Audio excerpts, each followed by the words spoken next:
Hi everyone. Hi, it's Rands Adventures. Hope you're okay. Um, just sorry, I'd had some technical difficulties today. My computer decided that it wasn't going to log in. I'm just trying to get Joe on. Just need to. I've sent him a link.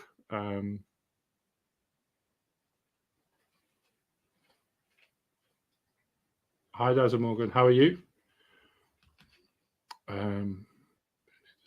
Oh, I've got him. Here he is.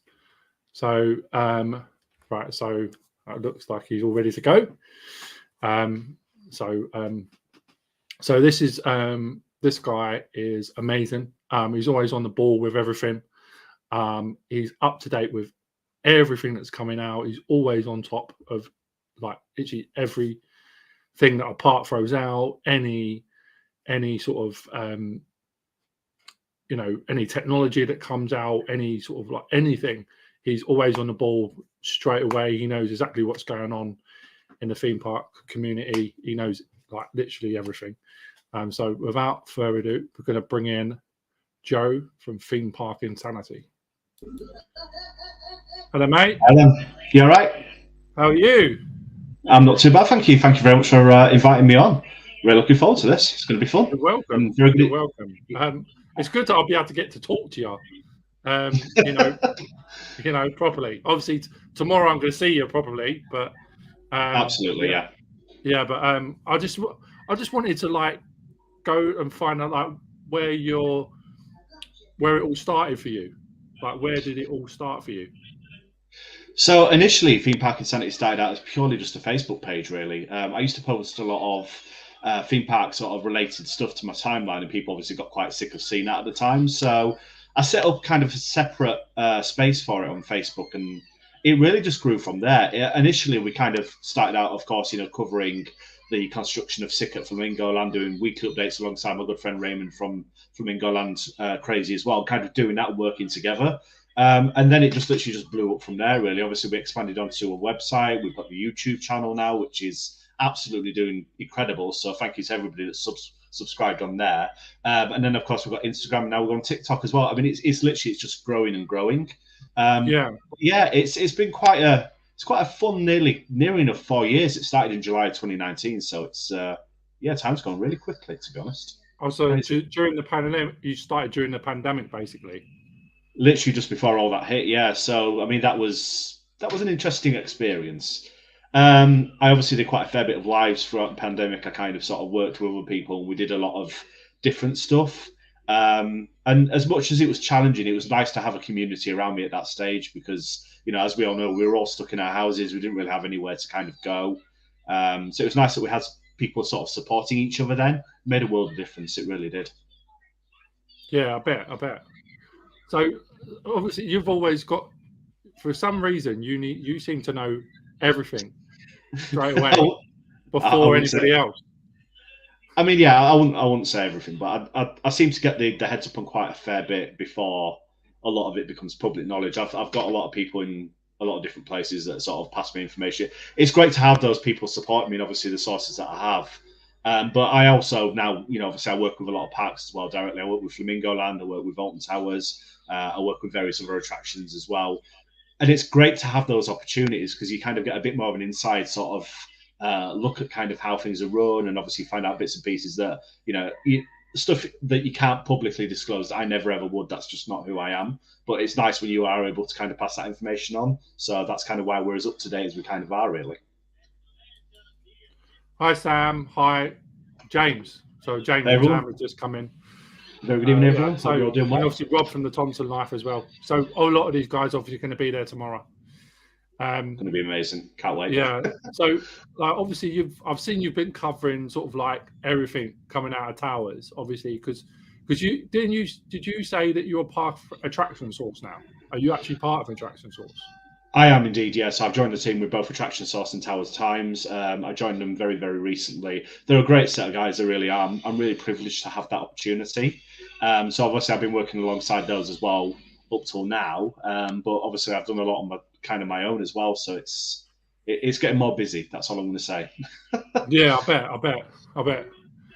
in a good So way. with obviously with sort of like Curse of Water Manor and stuff like that and things like that, that looks amazing. Like what's coming out of there, that like the snippets of like what obviously the trailers have looked like. Yeah, As I see as you put them together today, had to be done. yeah, that looks like amazing. Like how they've done that. It really does. It's nice that they've done what they've done as well. I mean, Joe has been long overdue for a complete overhaul for quite a long time. As I've said in my video with kind of Aaron Shalona tonight as well, it's been a good sort of 3 to 5 years, I'd say at least. And it's nice that they've listened to what people have had to say as well, because I'm very aware and I'm being made aware that, parks do obviously listen to the likes of us. They obviously listen to what we say, to take our suggestions on board. And it's good to see that Towers have done that and they've honoured that. And the fact they brought John Wardley in and obviously put him alongside John Burton to kind of create this brand new ride and this brand new experience, which I'm very excited for. It Yeah. looks absolutely incredible, and it looks very dark. It looks very befitting of kind of the attraction it is, and it's nice to see them expanding on Emily Alton's kind of sort of narrative a lot as well, and really putting her in the limelight. I think it's going to be interesting to see what they do with that. Because she from hi is she from she's from the attic, isn't she? Is she part of the attic? So Emily Alton is a separate storyline entirely. To be fair, actually, it's interesting because there's a lot of inspiration that seems to have been taken from kind of the attic scare maze with this. Certainly in terms of the way that things look and kind of the story, the fact it does involve an attic, it's almost like they've drawn a lot of inspiration from that. But Emily Alton herself is actually from the original Doll's House in the queue line, basically, of the Haunted House and obviously Jewel as well. Obviously, Emily and Snowy featured in that Doll's House. That's kind of always been their little thing there. So it's nice to take that key character from that existing attraction and obviously that past attraction and brought it forward into kind of what this is going to be. It's very exciting, I've got to say. It really is. It does look amazing. It does look like the like sort of the graphics that have come out. Obviously, with that pre-show down in London, that pre-thing down in London, with that Doll's House, and sort of the snippets of when it, the clues of that it was going to come out on the 18th of March and things like that. That was very good. But the way they've done like the old dolls and all that sort of stuff, and it's very, very, very, very well done, I think.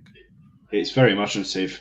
And I mean, to be honest with you, obviously, given the fact that, the haunted house was kind of as dark as it was, Joe was far more light-hearted, although it had the zombie focus. It's nice they've taken it back to the haunted house roots with this, but they've kind of, in a way, sort of kept it almost family friendly, really, in a way. I mean, obviously, I know that, the theme of it and Emily being neglected, that's not technically family friendly, but when you look at the inside images we've had and what they've actually done with it and the way it does look quite sort of family focused in terms of a spooky family experience, I think.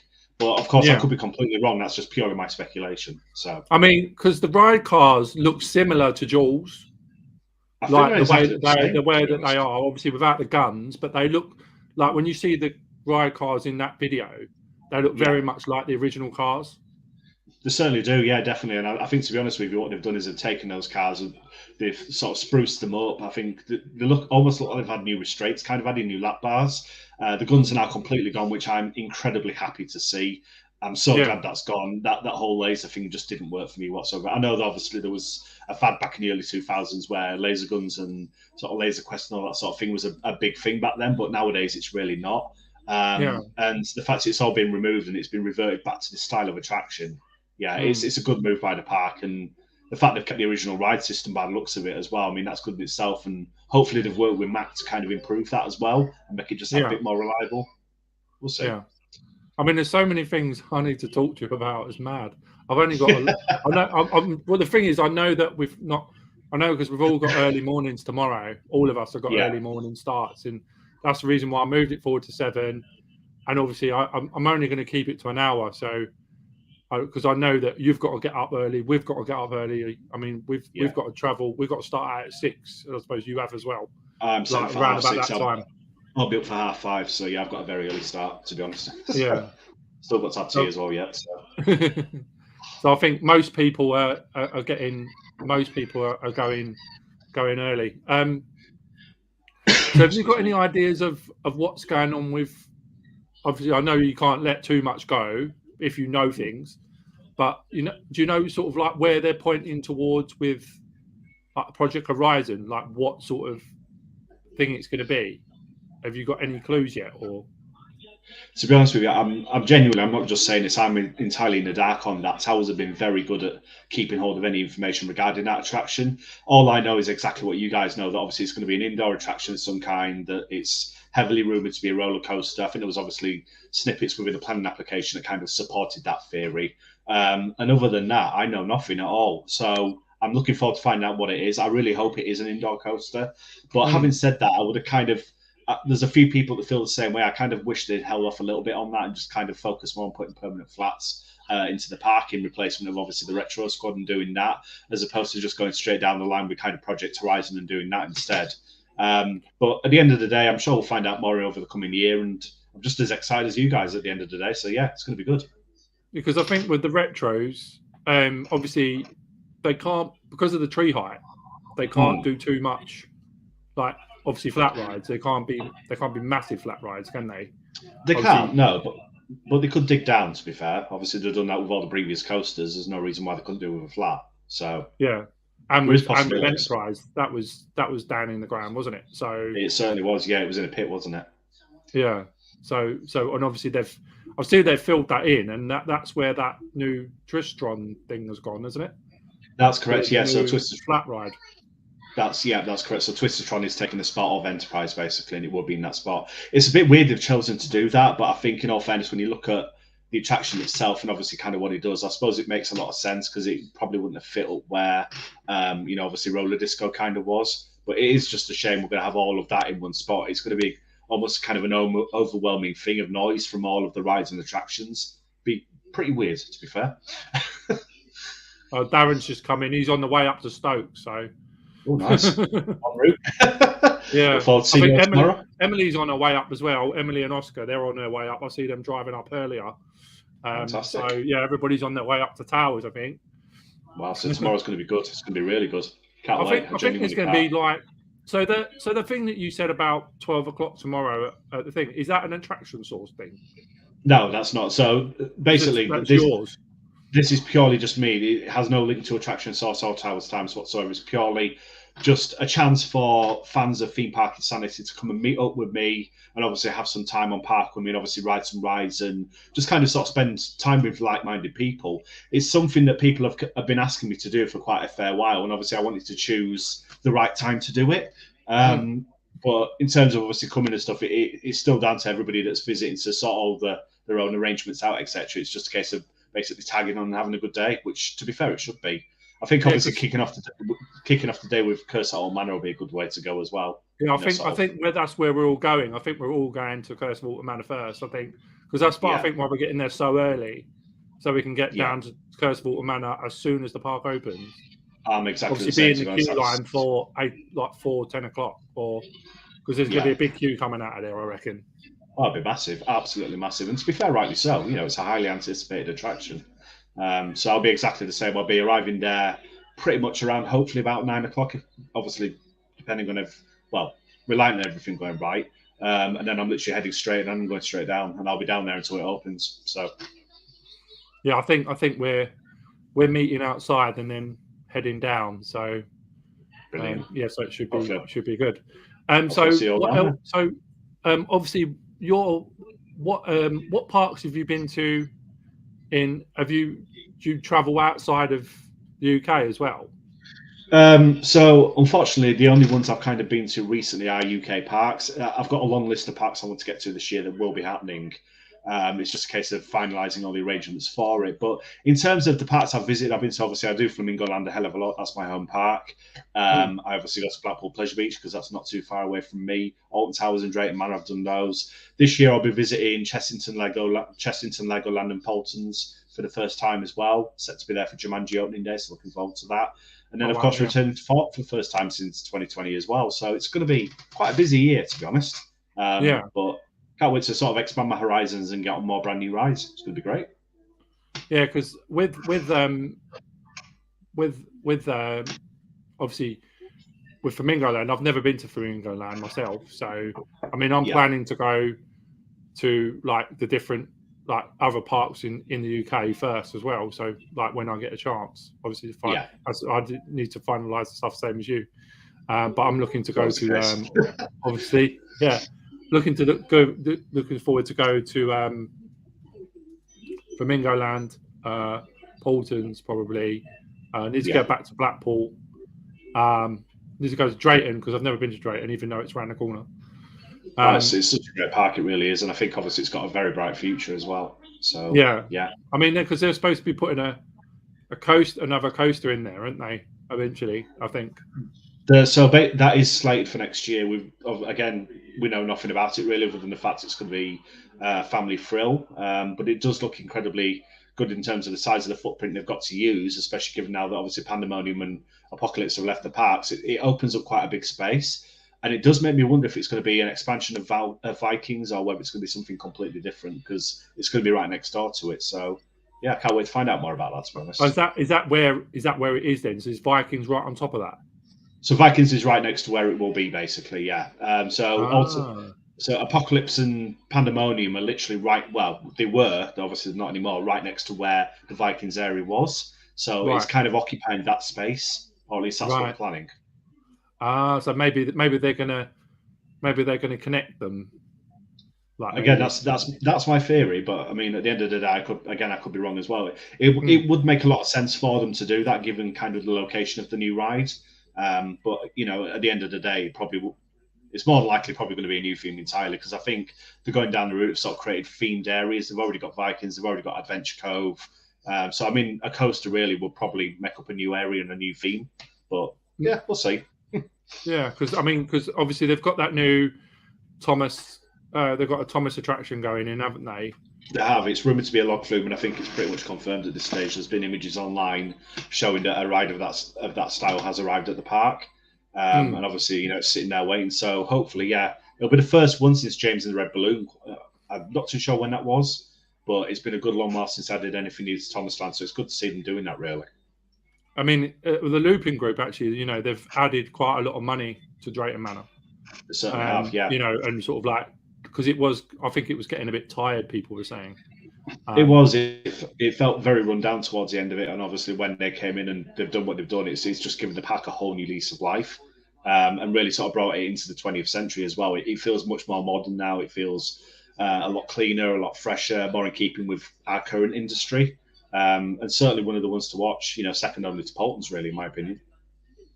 Yeah, because Paulton's.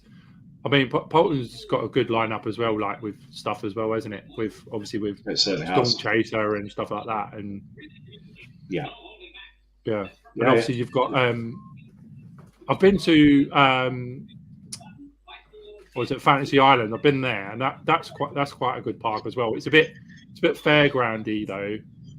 It is.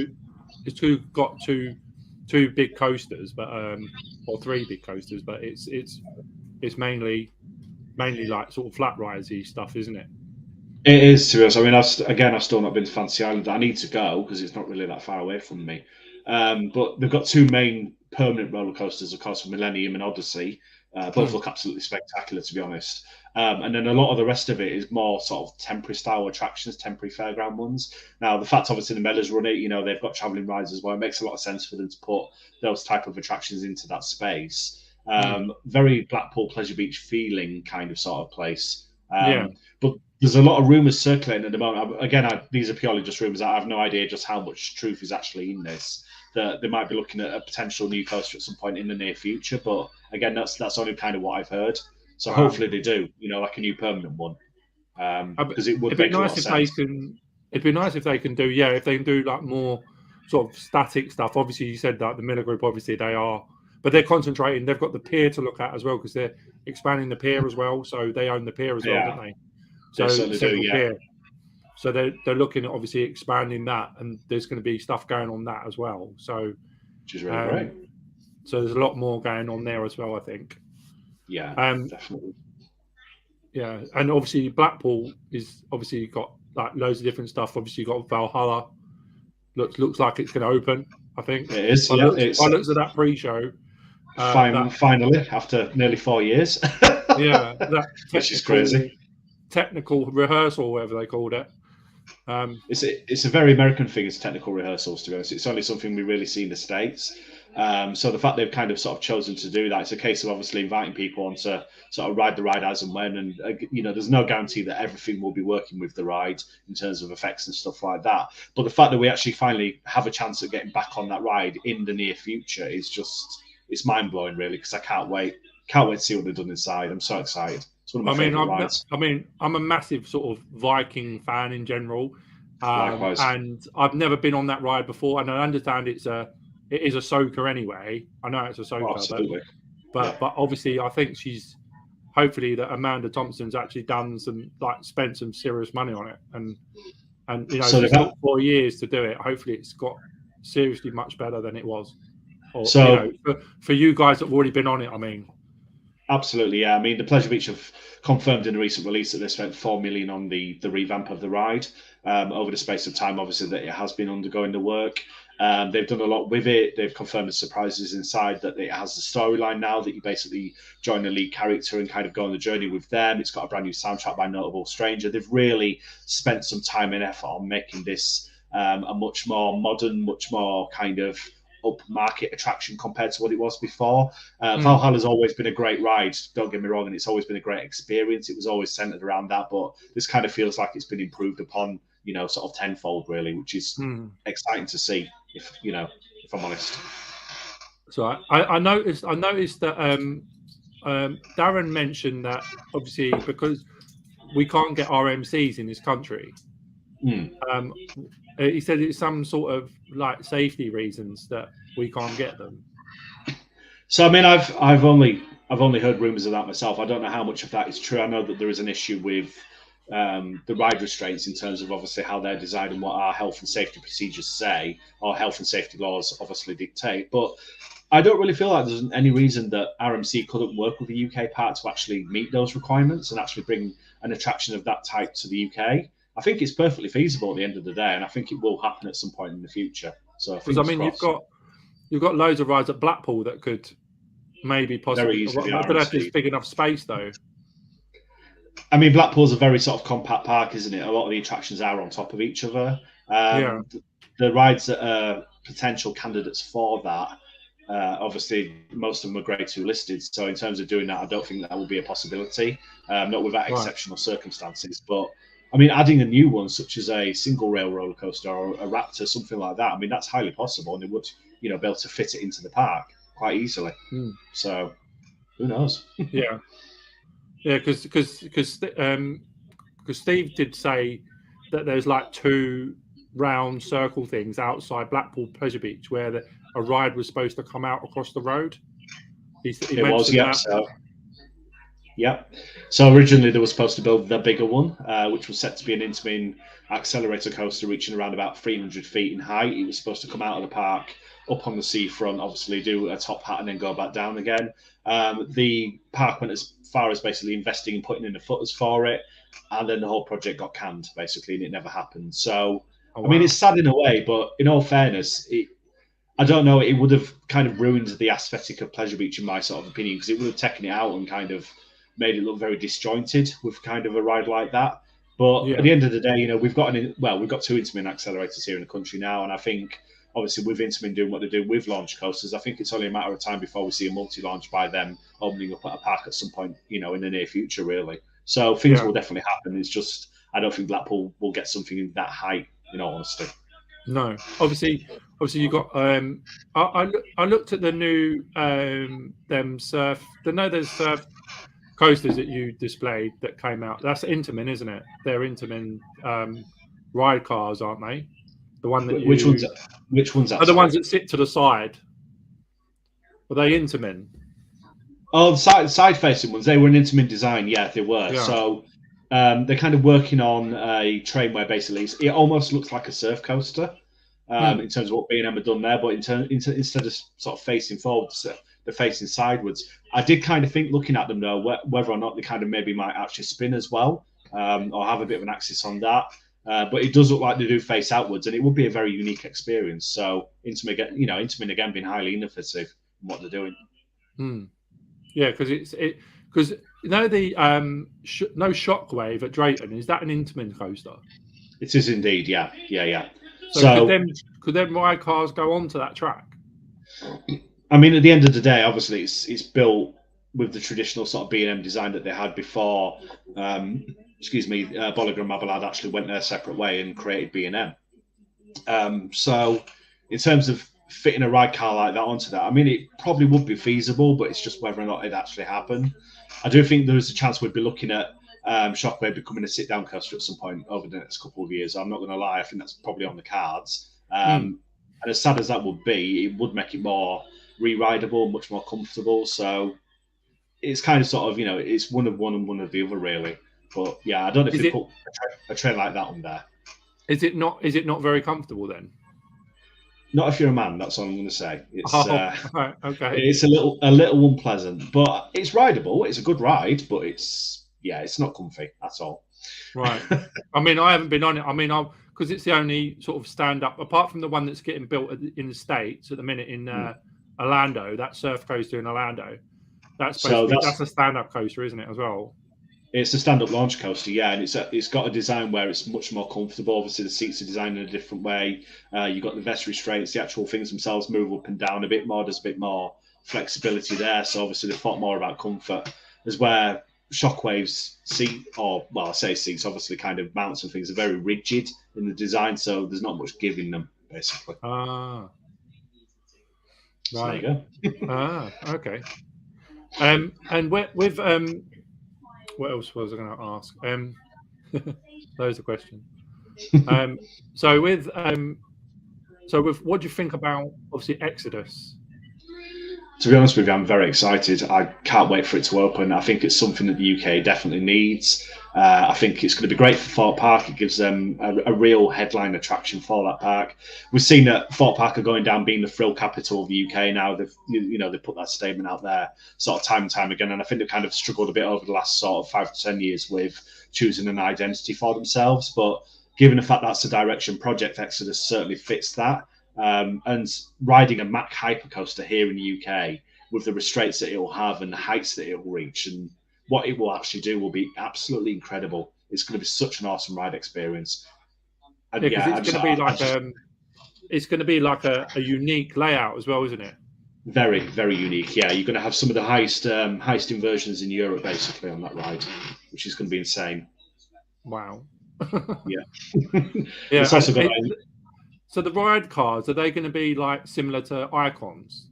I believe so. Yeah, it does look like those trains are going to be the exact same ones that we'll probably get on the hypercoaster itself. Obviously, there's a chance there might be slight sort of alterations of things, but the overall aesthetic of them and the restraint system will be exactly the same. So it'll be pretty much a similar experience. So do you think they could like put an Enzo bit at the back of it or something? They could do. That'd be possible. I mean, at the end of the day, it'll be that sort of train. Whether spinning around going vertically down a 236-foot drop will be comfortable or not is yet to be seen, but it'd be interesting. I've got to admit that. So yeah, it's possible. I mean, it's like ride to happiness on steroids. Pretty much, yeah. It certainly would be. I think that's a great way of describing it personally. Yeah. Because it is obviously it's going to chain. Obviously, it's not going to launch up that hill, is it? It's going to obviously be chain pulled up to the top and then sort of go down a bit like obviously it's going to have a steep drop straight down, I guess. So obviously it goes up with the chain lift up to that thing, and then it drops. It goes vertical basically, and kind of spirals back on itself. So it kind of does like a whole 180, and then sort of goes back underneath where the lift hill is, and kind of obviously then starts to go through the elements. So it's going to be a very unique drop, and certainly a very unique feeling as well. You're literally going to be diving straight towards the ground, which will be insane. Yeah, obviously. It'll be a lot smoother than the big one, then obviously. Oh yeah, because the big one's like not exactly smooth anymore. I mean, even though they've had the retrack and they've done that work, it feels very aged. The experience you're going to have with Exodus will be pretty much on par with what you get on Icon in terms of the feel of that. Very sort of smooth, very sort of seamless, very forceful at the same time, I'd imagine as well. So yeah, it'll be a much more pleasant experience. So there'll be the same sort of lap bars as Icon. It certainly looks that way at the moment from the plans I've seen. Yeah, and obviously, the restraint systems look the same. So there'll be a lot of freedom in it as well, which would be nice. Yeah, because I just, it'd be so much nicer to feel that drop and that without, you know, because you Yeah. get a little bit more airtime, don't you? So, I mean, you will do on that, yeah, definitely. The way it's going to set the elements and obviously what it's going to do, you'll probably get a lot of floater airtime, I'd imagine, with kind of the drops that it'll take and obviously the way it kind of traverses its way through the elements. Mm. The inversions themselves, you're probably going to get a lot of hang time. Mac are well known for sort of taking their time with the rides going through the inversions and obviously doing it quite slowly. You look at obviously what Icon does after the second launch with the Imul one there and the way it kind of takes that. It's going to be quite an experience, I'd say, to be honest with you. Oh yeah. So Sam just said that So they have a backward seat on the. Oh, DC they Rival. do. That's the one in Australia, isn't it? They do, mate. Yeah, they do. That's 100% true. And obviously, again, we could see that with Exodus. Who knows? Exodus. Yeah. Be an Yeah. So it'd interesting be experience. it'd be. I mean, with because as you said, like it's gonna it's gonna bypass towers, isn't it? Thought Park. At the rate it's going for Frill, it certainly looks that way. Yeah, I know that Thorpe have said in terms of new investments and stuff like that, new major roller coasters, we won't have to wait as long for the next one. Now they've not given a timescale on that, and they've not obviously said what it will be. But I think it's safe to say that we'll probably see something new again from Thorpe in the next few years as well. I think what they're doing now with Project Exodus and actually setting the park on that path is going to be a much more fast-paced kind of investment, I'd imagine, and a real sort of expansion on what they are as the Thrill Capital too. So it's certainly going to be interesting to see how the two parts compare moving forwards. Yeah, because towers obviously with obviously Thorpe, it's quite close together. Obviously, towers Yeah, has got a lot of space, but only thing with towers, obviously, they've got height restriction because of the trees and because of they have. obviously the village of Alton as well. I mean, it's funny because it's spread out and it covers a lot of ground. But in all fairness, for building stuff, towers really haven't got a massive amount of room left. They've used up a lot of the space they do have. The only kind of space they kind of have left really is potentially down where the Galactica car park is to kind of sort of make that a new area. But in terms of anything else, really, I think we're looking at the removal of rides and rebuilding with new attractions over the next few years, I'd imagine, following Project Horizon. Because I think Yeah, realistically, that's probably the only way forward for them at this stand. So, sorry, this point rather. yeah, yeah. I definitely think that. Yeah, because I know there was glimpses of obviously it that they're using that G&H car park at Yeah, some. Obviously, I think Sean Sambrook covered it, saying that it could potentially go there, but obviously that might be, that's not going to be whether whether Horizon's going to be uh, Secret Weapon 9 is another story as well. I don't know whether it is going to be Secret Weapon 9. I mean, Um, it's rumored to be, and apparently John Wardley, when he was speaking to, I'm quite good friends with Sean Evans, and he was talking to him basically recently on an interview, and Sean obviously kind of said, sort of, he was talking about Project Horizon, and John Wardley kind of voluntarily said, I think people are going to be very, very excited for Secret Weapon 9. So it's weird that he kind of linked that to that, in my opinion. But mm, again, it's probably just rumours at this stage as to whether it will be or not. I really hope it is because it's long overdue now. Wickerman obviously was 5 years ago or 6 years ago mm, this year, I think it is. So it's been a good long time. Typically, Alton Towers tend to sort of invest in a major roller coaster every 5 years, so we've kind of gone past that point now. But I mean, you got to factor in the pandemic and everything else like that. Obviously, that had an impact. But yeah, I'd like to hope it is. To be honest with you, I really do. yeah, I So. mean, have Flamingo Land got a lot of space? So they've got quite a vast sort of amount of space. Yeah, there's a lot of land around them they could develop. Again, they're quite close to a little village. So Flamingo Land itself, for those that don't know, is basically right next door to a little village called Kirby Misperton. You kind of go through that sort of little hamlet to kind of get to the park itself. And Moulton, which is the main kind of sort of town nearby, is again, it's not that far away.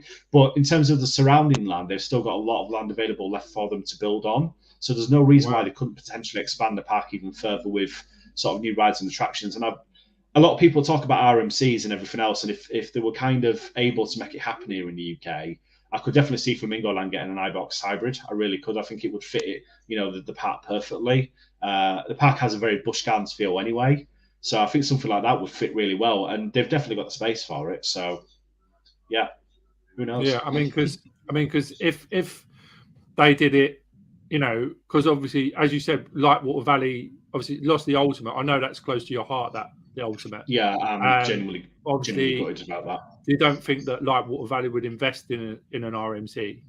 It's completely the wrong target market for them now. Sadly, obviously they've chosen to go down that whole sort of 12 and under, and even with the attractions they have, I still don't think it kind of fits that that demographic. I think we're looking at rides and attractions that are more suitable for those up to the age of about 7 or 8. Realistically, my son obviously will go to Lightwater Valley now, and he'd be bored out of his mind.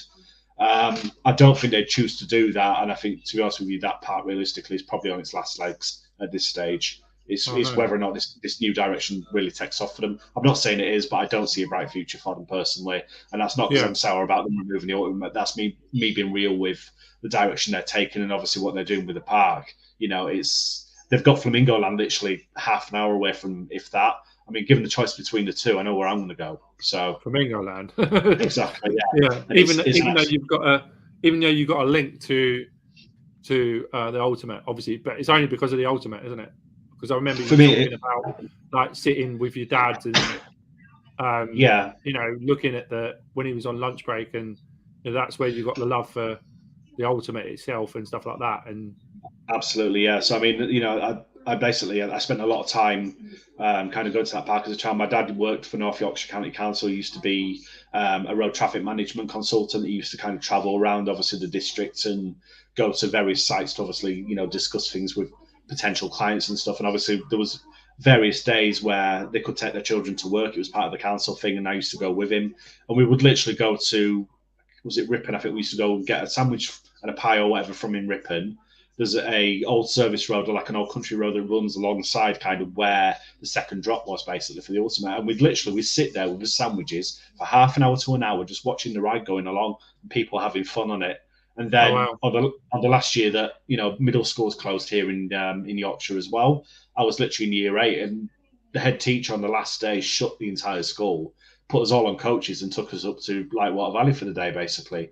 One of my friend's dads, who was a photographer for a local media outlet, he basically climbed halfway up, the first sort of lift on the Ultimate and took a photograph of us all. And I've still got that photograph now. There's so many great memories I've got of that part that are all connected to that ride, and to see them just ripping it down like it's trash it's heartbreaking. It really is.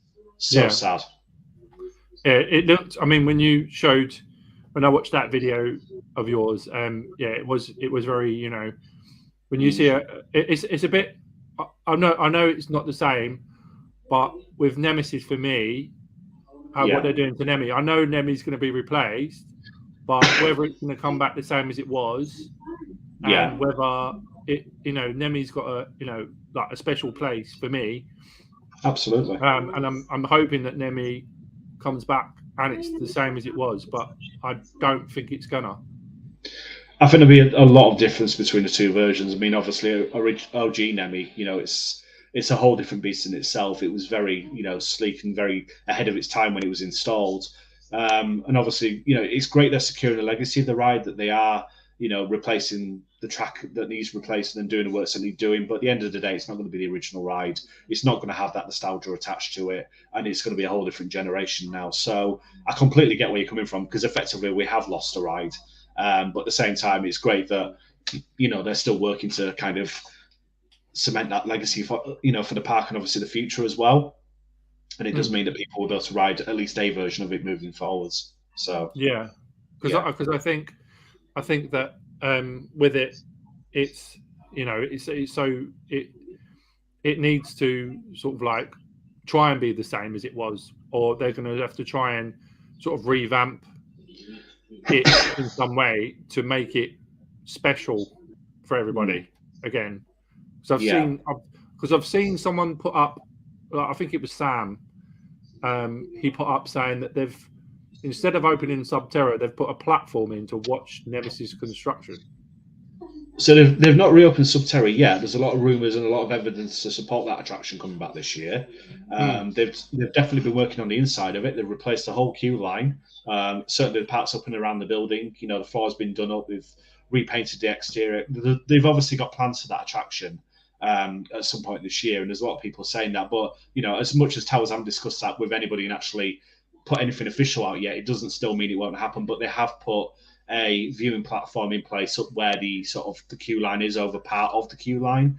I think the reason being that obviously they can't really sort of shut the whole Nemesis area off and not show people what's going on. It's too exposed. People are going to be able to see exactly what they're doing with the work. So I think rather than kind of trying to keep it secret as much as they are, I think it's nice to giving fans a chance to kind of go up and watch what's happening. I know I'll be up there quite a fair bit this season, obviously watching the progress that they make and kind of just enjoying the fact that I'm part of a time when that's happening. But yeah, I certainly feel I feel like Subterra will come back at some stage for definite. Yeah, because I think that because it will be obviously. I know that they've probably blocked off, like as you walk down towards. I think they put boards up across where the Nemesis sign is, so you can't go that way. And obviously you have to walk round the other side, round the back of Blade, and then go round to Galactica that side. But obviously you're going to see. I think what they've done, maybe they've done that so that so that you're not going to be having people climbing over fences and trying to have a look and see what's going on. Exactly, I think they're trying to make it safer because they know so many people are going to be, so many people are going to be sort of happy with it, like to look at it. Definitely. I feel like, effectively the whole Nemesis area is going to be Alton Towers Monk's Walk this coming season. You're going to have every man and his dog down there with a camera taking pictures during the day of what's going on. And that's not something the park can stop happening realistically. It's very much like a lot of parks over the years. They've tried to stop people from taking pictures and they've said, can you not do it for this? But an area like that with so many people regularly going down there throughout their day at the park, you can't stop that happening. So it's nice, they've built that platform for people to kind of go up and sort of look at what's happening, because it takes that urge away, as you said, to kind of climb over fences or do things you shouldn't be doing, and it gives a purpose area for people that want to know what's happening to actually go and look. It's good they've done that, really is. Right. Okay. Cool. So I kind of went off. I know, because it's there's loads of questions that I want to ask, but I'll have to get you on another time when we're not like trying to get to Towers tomorrow morning. That's all right. So if anybody wants to ask Joe any questions, and please make them nice questions, not silly ones. Feel free to stick them in the chat, guys, and I'll happily answer them for you as long as they're obviously Joe's like a fountain of knowledge, so if you just ask him questions, and we'll be able to, we can both see it. So definitely, I do want to. I want to say a massive good evening to everybody that is in the chat, because there's loads of people here I can see. And we're just to kind of shout a few people out. We've got Walking in the Woods, Coastal Tog, we've got Andrew Ray 89, we've got Krispy Kreme 2009p. There's a lot of people here this evening. Anxious Rider as well. Very good evening to everybody. Hope you're all doing well. Our Coastal Chicken as well. There we are. Yeah, I think Emily was in, but I think she's driving. And Anxious Rider, he was driving as well. So they're probably popping in and out if they're going up to Staffordshire. So yeah, a big shout out to those guys as well. Yeah. That someone's asked. I think someone. Let's have a look. Any whole version. If the ride isn't there anymore, then they could replace it. Upgraded version of the older ride. Interesting. Is that referring to Subterra by any chance, or is that referring to something else? It's probably Subterra, because weren't Subterra, couldn't they get parts for it or something? Yeah, so I heard basically that the rider kind of reached the point where they couldn't physically get the parts to repair it. Now, again, I don't know if that's true or not. But what I have heard is rumours that they brought in a different manufacturer and kind of sort of overhauled the ride and made it so that less people can ride it. Again, I've only heard rumours of that. There's nothing confirmed there. Because it's a drop tower, isn't it? It is a drop tower ride, yeah. You did have 4 drop towers. Sadly, I never got to experience Subterra, so I'm gutted. Me neither. That's kind of why I didn't even know. When I see the building, I've walked past the building so many times, I didn't even know. All I can see is this like military truck outside, and that's it. Yeah. I've not really got it towards like Nemesis at all. Like there was no. I know there's a link to Nemesis, obviously, because there's obviously like the eggs in there and stuff, isn't there, at the bottom and stuff like that. But so it was almost in a way kind of sort of a way to kind of sort of expand on the Nemesis lore and kind of create a new sort of expansion to the story. The one thing I find the most interesting though is that Nemesis Subterra shut in 2015 originally, and since that point, that building has never been on a park map. This year, it's reappeared, which is very interesting indeed. So, is that the park kind of confirming it's going to come back at some point this season? Because I've got to say, I feel very hopeful for it. I certainly do. Yeah, because it sort of blipped. It came in on the on the attractions board thing, and then it disappeared again. So I don't know whether they were testing that on the app or to actually bring it back. I'll have to have a deeper look into that in that case then, because the last time, so especially on the park map that they released this year, it's definitely there. It's behind, obviously, where the curse is. Did you also know as well they've released the names of the two sort of retail and food outlets today for what is it? It's more the gift shop. You know, the new version of Spooks R Us. So the names for those are now available. Oh wow! No, I didn't know that. So we've got Attic of Antiquities will be the new name of the shop, the gift shop for the sort of the Curse at Altar Manor, and then you've also got the Coach House Confectionery, which is obviously going to be that new food unit that used to be Nitrogeni. It is, yeah. Interestingly enough, as well, and I don't know whether this was ever the case, but I was looking at the website earlier on, and Nitrogeni appears to be back on there now. I don't know if they ever removed them or not, but they appear to be back on the actual website itself, and then it states that the food and drink that will be available there will be cakes, ice creams, and milkshakes. So does that mean that Nitrogeni is coming back? I don't know. Be possible. I mean, I've never experienced it because I know they got like Dole Whip at Fort Park, like near Colossus, and it's never been open. I've gone down there loads of times to try and catch it because Jack mentioned it, Jack Silkstone. And he said, "Oh, I want to try it if it comes over because obviously it's big in the States, isn't it? Obviously, it is. And Towers had a little bit of it. Towers had it like I think it's during Mardi Gras. I think it was. They had like a little van of it. Did, yeah. And that was really nice. I really did enjoy that. So hopefully, I don't know what Nitrogeni. I've never tasted Nitrogeni, so I don't know what it's like, but. If it comes back and it's a new twist or something, that'd be good. I mean, at the end of the day, again as well, I've never had Nitrogeni, but I've heard nothing but good things about it.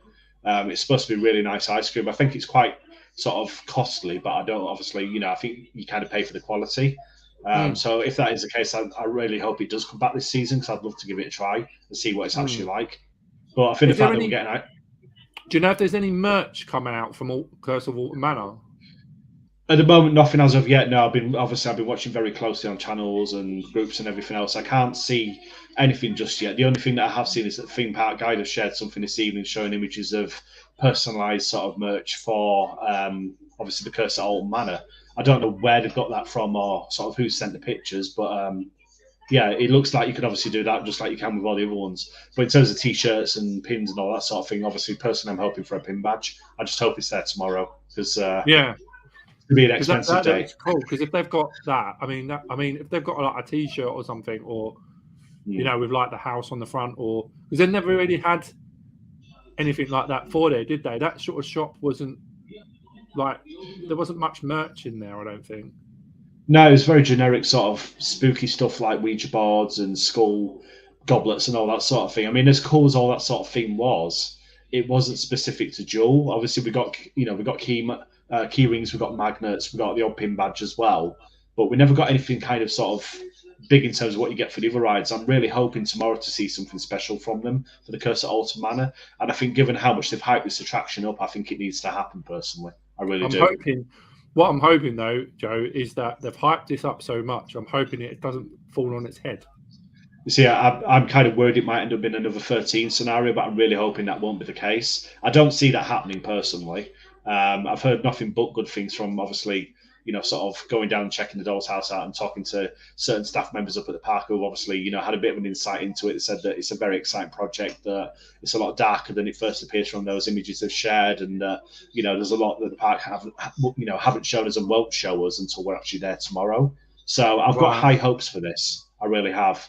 And as I say, do you know if are they having like an opening of it, or is it just going to be just open? That's it. So I'm estimating personally it's going to open around about 12. The reason being that when we went down and we did do that doll's house, the kind of the people that were down there smoking gun, the guys are called, they're absolutely amazing. But they sort of they pointed significance to the fact that they had included both the opening date and the time on the clock kind of held a bit of a significance, but they never mentioned why. Now the time on the clock was literally just before 12 o'clock. So to me personally, if the the opening date was in there, maybe could that potentially be the time as well? It would make sense, and I think it's open. I think that's when they opened up the original haunted house around about midday as well. So yeah, fingers crossed, if not before. I'm hoping that'll be open before that, but maybe we just have to wait and queue up and like see how long that Yeah. we might have to ride other rides before it's open. I mean, at the end of the day, with Gangster Granny and stuff like that, I think they just pretty much opened it up on the day, didn't they? I don't think they actually did like a formal opening for it. But, the haunted house is a much more iconic, much more significant attraction. So it's whether or not you'll turn up tomorrow and it'll be open straight away, or whether you'll turn up and we'll have to wait for it to open. I don't know. But I'm the same as you. I hope it's open when we get there, because I know that's where I'm heading first anyway. That's what Sam's just asked that. Yeah. Do you not think it'll be open from 10? I mean, it could possibly be, mate. It'd be nice if it is. I don't know. I've got a sneaking suspicion it might delay it a little bit. How is it going to hold it back? I mean, potentially. I'm just speculating at the end of the day, but I've got a funny feeling it might. I'm hoping it won't, but I know obviously at the end of the day I'll be down there regardless anyway. So yeah, I'm getting on it when it opens. That's all I can say. They said that maybe will get shrunk down. I totally see why 12 o'clock is significant in the story, because we might get shrunk down at midnight for a pre-show. Oh yeah, because we're supposed to be in a doll's house, right? Yes, he's supposed to be. House, isn't it? I think the premise is that basically you start off going through the normal manner and then you get shrunk in the process and end up in the doll's house. Oh wow! So that kind of happens throughout the ride. I heard rumours of a pre-show for the ride. I've heard rumours of it being quite elaborate. I don't know how much truth is in that, but a pre-show for the ride would make a lot of sense, and it certainly would add something to the attraction as well. We see what it brings, actually adding a pre-show to Wicker Man and what they did with that. So yeah, adding a pre-show to the Curse at Old Manor would make a heck of a lot of sense. I'm most interested personally to find out what they've done with the front of the attraction, where the old indoor queue line was, whether or not it still takes that form, or whether they've completely gutted it and put a whole brand new sort of entrance plaza into the house itself. Yeah, I can't wait to find out. I think that's probably the one thing I'm most excited for. I really want to know what they've done in there. Because if they've done that pre-show, they're going to have to, because where the queue line starts inside, as you go through that queue line bit, the sort of that A bit where the doll's house was, in that area where the rocking horse is and stuff like that. Obviously, when you go through that door, you're like on the ride then. So are they going to put that pre-show in that room then? Because that's the only place they could really put it. My anticipation is that they've removed everything within that first bit. They've opened it all up potentially and created a brand new space in there. That would be my guess. If they're going to have a pre-show in there, that needs to happen, because it needs to create a space for it. Now, I remember obviously looking at what we had in terms of the exit of the ride and how much space, you kind of had in that sort of like little void area where the chalkboard was. It makes me wonder as to whether you kind of walk in a new queue line kind of down towards that part and then back up again and kind of into a new room. I mean, that's, again, speculation, but that would make a lot of sense, because you would obviously then go into the pre-show, from the pre-show straight onto the ride. So, yeah, we'll see tomorrow, but I can't wait to see what they've done. I really can't. Yeah, because I mean, I think that it will be cool. Like if they've done it, if John Wardley's been involved, I think that he's not going to, because it seems he went so much, behind Oblivion and behind obviously Nemesis and obviously Air. So he's not going to he's not going to let it slide, is he? He's not going to, because he's very focused when it comes to generating stuff. I mean, to be honest with you, aside from Nemesis, John Wardley's Haunted House is probably one of the park's other most iconic attractions. It's been there since '92, along with the Runaway Mine Train. It's that attraction was a big deal for its time, and I don't feel like Wardley. Obviously, we know that Ward is attached to 3 projects. He's attached to this. He's attached to the Nemesis project, and he's also attached to Project Horizon as well. So we know he's got input on all of those. And Oh I don't wow. think they're gonna. I don't think they're gonna let this project kind of sort of underachieve, as if that makes sense. I think Yeah, obviously they want it to kind of have the desired effect. because Towers want to go like obviously they've got Towers have got to compete with like Ghost Train down at Fort Park as well. Yeah, I'm quite excited for that. Actually, to be honest, I want to see what they've done. So yeah, because I mean I never went on it when it was Darren Brown, so I've never been in there. So likewise. I know I'm probably not missing much, Joe, but I mean, I never rode Darren Brown. I've seen POVs of it now that obviously certain people that have uploaded them, and obviously they've done that because they have the permission to do so. And I've seen the experience that you had, and to be honest with you, I'm not overly bothered that the fact that I missed it. I'm more excited to see what they do with Ghost Train. The fact they've removed the VR and they've done what they've done with that. The fact it'll be more of a physical experience, and you'll have more obviously actors and stuff like that.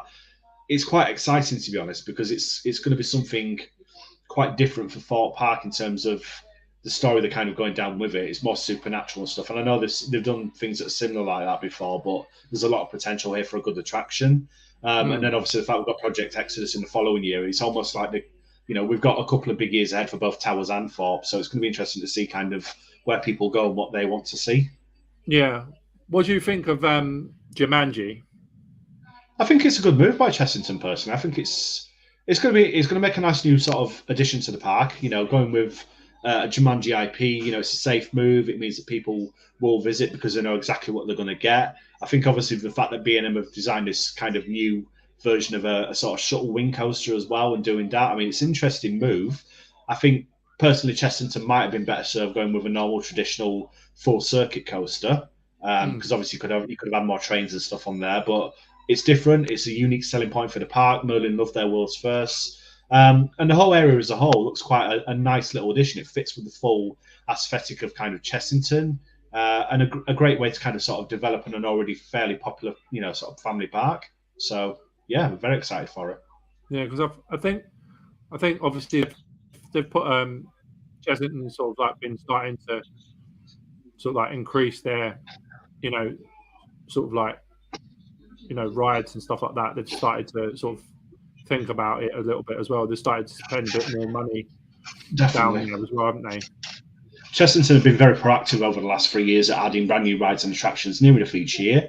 We obviously got a bit of a jungle theme thing with the whole log flume and mini log flume and things that they put in 2 years ago. We then obviously got, sort of last year's new addition with Shipwreck Cove and kind of adding all that into the mix. And then this year we've got the world of Jumanji. It's been fairly heavy investment from Chessington. And then, at the end of the day, we also have that water park looming on the horizon too. Hopefully we'll find out more about that soon. But they've been very proactive in terms of investing, and it's going to be some good, strong competition for Alton Towers, I'd imagine, as well. Given the fact that obviously Alton Towers, as much as it is Frill, it's very much family too. Chessington's exactly the same. Two very similar markets for them. So yeah, exciting times for both. The thing is with Chessington, they've got quite a lot of space behind them as well. Like I think they've got we're behind the park. They've got quite a lot of space. But if you look on an overview map, they've got. I know obviously they're on top of houses, but there is quite a lot of space behind the park, behind that sort of like the, the hotels and out that way. So, so again, they could potentially even expand the park further with a new area if that's the case. If they're able to build on that land, there's no reason why they couldn't do it. So yeah, we'll see what happens with that one. Be interesting. Yeah. Okay. All right. Well, thank you very much for answering all my questions today. Yeah, absolutely. It's been a pleasure, mate. It really has. And thank you so much for inviting me on as well. I've had a great time. Really looking forward to seeing you tomorrow. Obviously, we'll chat some more tomorrow. If obviously I'll be able to catch up with you at some point. Probably bump into you. I'm hoping I'll bump into you. Definitely. I'm going to be there at 12. I don't know if everybody will be, but obviously, if you're saying you're going to have that thing at 12, then I'll make a plan, the beeline to come down and be there. If it opens at 12, then everybody's going to be there at 12. So exactly, definitely. But hopefully, But obviously, I'll meet up with the guys. If I see you before then, obviously, if I don't, then I'll definitely sort of meet up with you at around 12. Absolutely, yeah. And at the end of the day, if anybody watching, if you see me in the park and obviously, you want to come over and say hi, please feel free. I'm completely approachable. I'm not going to bite, obviously, so please come say hi. It'd be great to meet you all. It really We will. we all we all we all sort of like there's going to be a big group. A lot of us, a lot of people are saying, I don't, there's going to be a lot of us, and they're thinking, oh, meeting new people for the first time.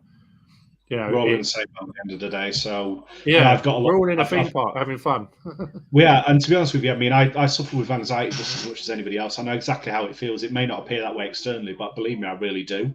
Yeah. Even stuff like this to this day is a big deal for me. It takes a lot for me to kind of do this. So meeting new people and stuff, it can be a very sort of scary experience, an anxious experience. But we are, we're all in the same boat. We all feel the same way. We're all incredibly friendly, incredibly welcoming, and we all completely understand how we feel. So you're not alone. I mean, because tomorrow. Obviously, when I last week I went and I met James, I met Kosher Chicken, and I met Lindsay, his wife, and I met Darren as well. Yeah. And I sort of like hugged them. Basically, like man hugged them, basically, because like I thought that's the only way to break the ice with them. I wanted to make sure that they felt safe with me. Absolutely. I didn't want them to feel like they couldn't approach me or anything. And I said that to Jay. I said that to Sam as well. And I said the same thing that we want to try and be in a safe place and just have fun and get on and ride rides. Definitely.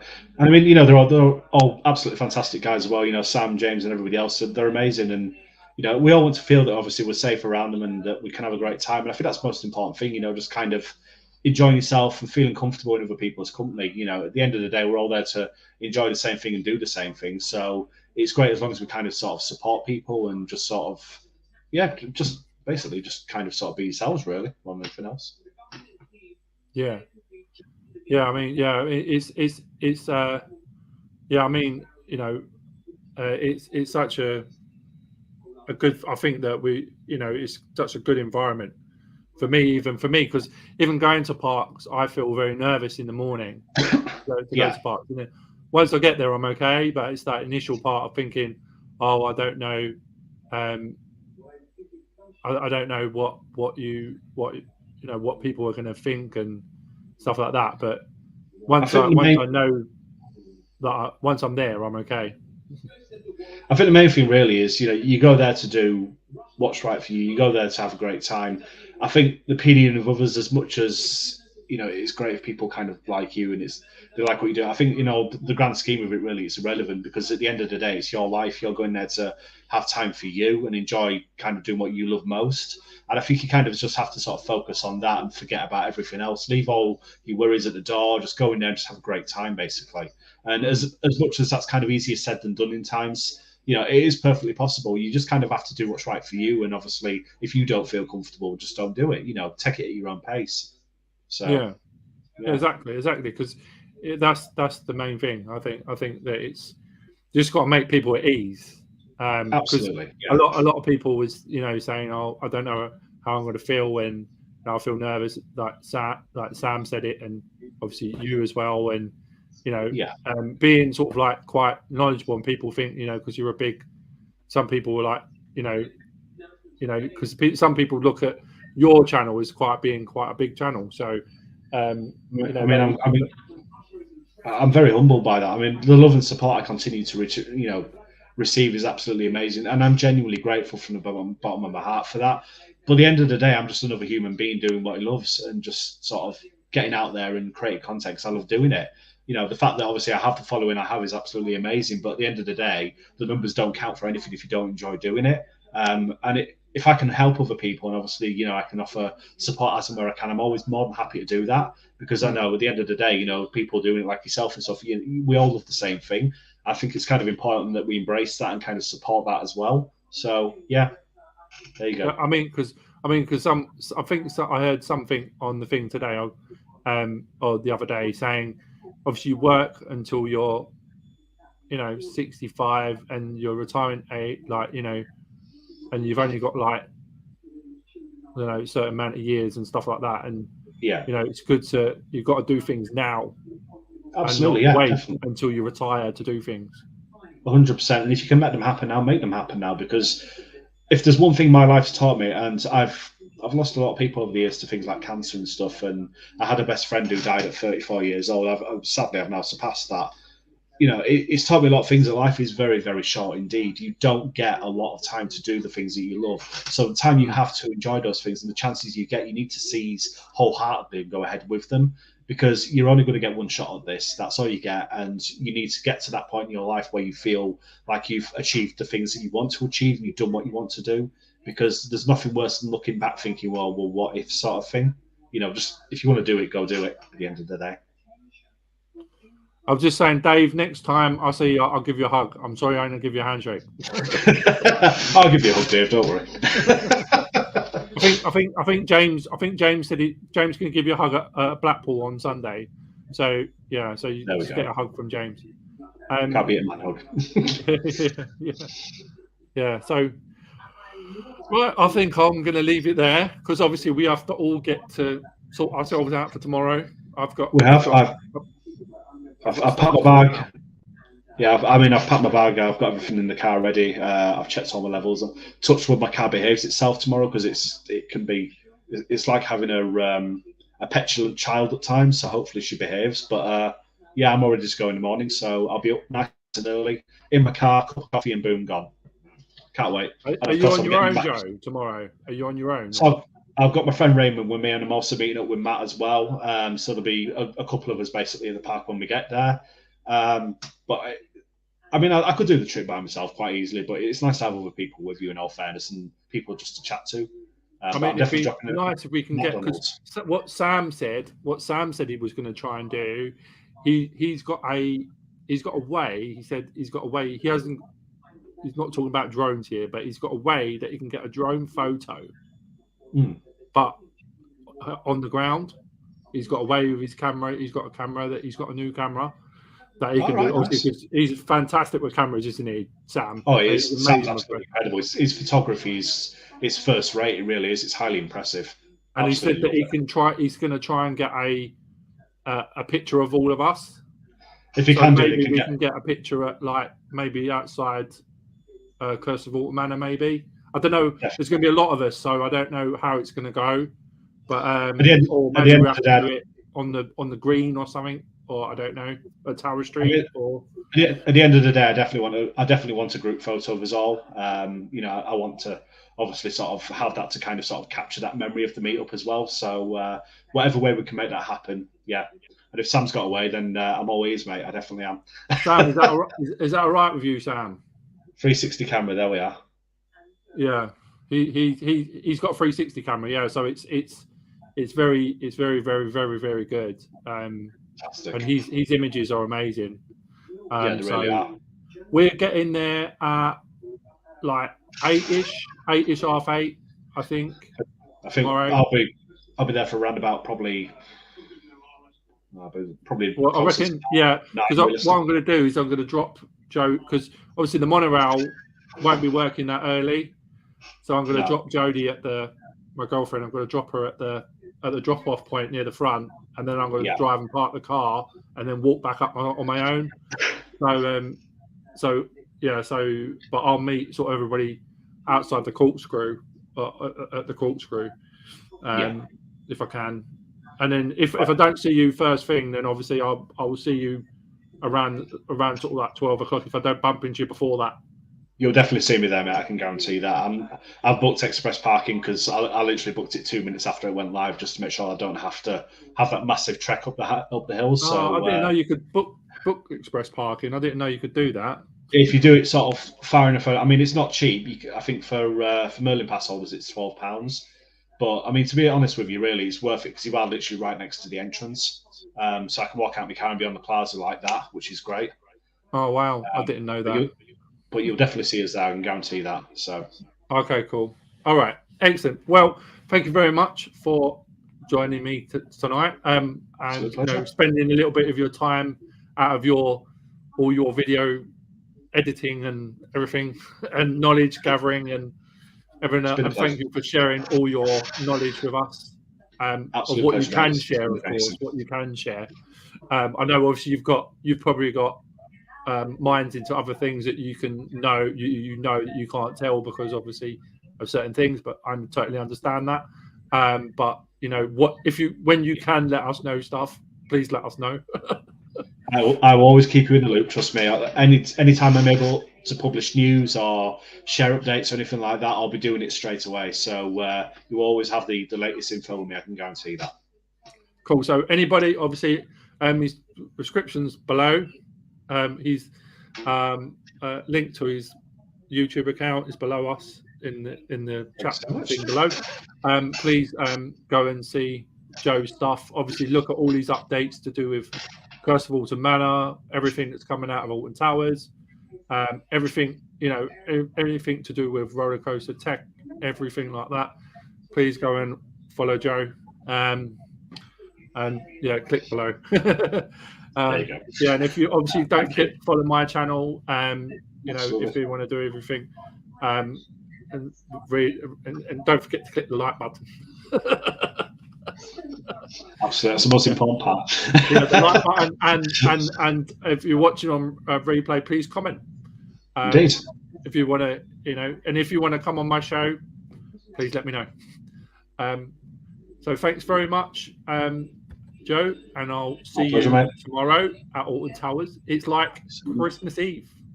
It is. It's theme park. It's theme park Eve. So there we are. Can't wait. Theme park Eve. Yeah, theme park Eve. That's a good one. I'm going to put that on. I'm going to get a T-shirt. Theme park. You can get a T-shirt with that. Theme park. Hashtag theme park Eve. Stick it in the comments. It's been a pleasure, mate. Thank you so much for inviting me on. Thank you so much for your time. That's the main thing. More than welcome, mate, honestly. For your time. And for you actually, spending time to come speak to me. That's amazing. It's been great. No, honestly, thank you so much. And I'll see you tomorrow. Certainly will do. I'll see you at Alton Towers tomorrow. 12 outside Curse of Alton Manor. Bye. Bye, guys. Well, that was Joe from Theme Park Insanity.